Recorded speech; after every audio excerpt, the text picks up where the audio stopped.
আল্লাহওয়ালা বুজুর্গ বান্দা যারা, আরিফ বিল্লাহ মাহবুব পিয়ারা আল্লাহর বান্দা যারা, এরা সকাল বিকাল চোখের পানি ছেড়ে কান্না করতো আর ডাক দিয়ে বলতো, রে ওরে আমার মালিক, ওই অন্ধকার কবরের ভিতরে তো প্রতিটা মানুষ কবরের ঘরের ভিতরে চলে যাইবে, আমি ওই অন্ধকার কবরে একা একা একা একা কেমন করে থাকবো?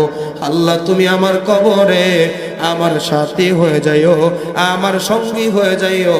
আল্লাহ তুমি আমাকে কবরের আযাব দিও না। এরম আরিফ বিল্লাহ বান্দাগুলো আল্লাহর পাগল, এরা দুনিয়াতে থাকিয়া দুনিয়ার কোনো পাগলামি করে নাই, ওই বান্দার মতো পাগলামি করে নাই। কিন্তু এই বান্দাটা দুনিয়াতে থাকছে কিন্তু পাগলামি করে নাই, আল্লাহকে পাওয়ার জন্য বড় পাগল ছিল। আজান দিতে দেরি, বান্দাটা আল্লাহকে পাওয়ার জন্য আল্লাহর পাগল হইয়া মসজিদে যাইতে দেরি করে নাই। কথা কোন কথা ঠিক কি ঠিক না? এরকম মুরব্বী এই এলাকায় আছে না নাই? কথা কয় না? আজান দিলেই মসজিদে চলে যায়, ঠিক কি ঠিক না? নামাজ শেষ হয়ে গেছে, মসজিদ থেকে বাড়াবার চাই না, কেউ মুরব্বী জান নাকে মসজিদের ভিতরে এসে যে শান্তি পায় পৃথিবীর অন্য কোনো জায়গায় এত শান্তি নাই। কথা কোন ঠিক কি ঠিক? আছে শান্তি? সুন্দর নরম বিছানা, ক্লিন পরিষ্কার বিছানা, ভিতরে ঘুম আসে না। ঘুমের ট্যাবলেট খাওয়ার পরে মসজিদে গেছেন শুক্রবার, কোনো ট্যাবলেট নেই, কিচ্ছু নাই। জুমার দিন খতিব সাহেব বয়ান করতেছে, এমন ঘুম দিছেন মনে হইতেছে রাজকীয় বিছনার ভিতরে শুয়ে আছেন, বসে আছেন। কথা কোন কথা ঠিক কি ঠিক? এই কথা সত্য কি সত্য না? এই জন্য মসজিদে চলে যায়।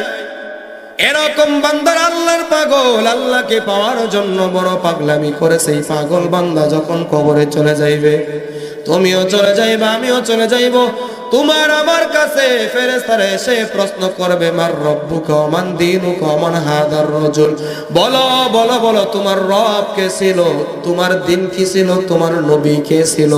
এই বান্দা যদি দুনিয়ার জগতের ভিতরে রবের গোলামি করে থাকে, বান্দা ডাক দিয়ে বলবে, রব্বি আল্লাহ, আমার রব হইতেছে আল্লাহ। এই বান্দা যদি দিন বাবা জায়গা কে একটু আগে কিন্তু ওয়াদা করছে, আমিও কিন্তু বলছি মুক্তাসার, মুহাম্মদ রাসূলুল্লাহ দলের লোক যাবার পারে না, শয়তানের লোকেরা কিন্তু ঠিকই যাবো। কথা কোন ঠিক ঠিক না? আর শয়তানও চাবি দিব। কি করবো জানেন? তো ওই 70 বছর 60 বছর এত গুনাহ করছস, আমি তোর পেছনে এত মেহনত করলাম, এই হুজুরের পিচ্ছে একটা হুজুরের কথা শুই না তুই চোখের পানি ফালাইয়া গুনাহ মাফ করে যাবে। আমি শয়তান, এটা সবার পারি না।